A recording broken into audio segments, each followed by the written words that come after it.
So, ఒక education consultancy అంటే వాళ్ళేం చేస్తారంటే దే సపోర్ట్ ద స్టూడెంట్స్.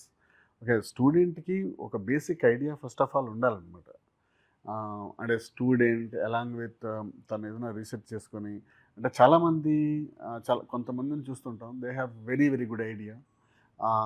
వాళ్ళకి ఏ కంట్రీకెళ్ళాలి, ఏ కోర్స్ చదవాలి, ఏ యూనివర్సిటీకెళ్ళాలి, లేకపోతే ఎలాంటి యూనివర్సిటీస్‌లో మనం అప్లై చేసుకోవాలి అనేది చాలామంది ఆహ్, కొంతమంది స్టూడెంట్స్‌కి ముందు నుంచి ఒక ఐడియా ఉంటదనమాట. ఎందుకంటే వాళ్ళు వాళ్ళ అండర్ గ్రాడ్ స్టడీస్‌లో ఫస్ట్ ఇయర్ నుంచే వాళ్ళు ఆ ఫోకస్డ్‌గా ఉంటారు. నేను ఈ కంట్రీకెళ్ళాలి, ఈ యూనివర్సిటీని నేను టార్గెట్ చేయాలి అంటే నేను ఏం చేయాలి? నేను ఎలా ప్రిపేర్ అవ్వాలి? నాకు ఎలాంటి గ్రేడ్స్ రావాలి?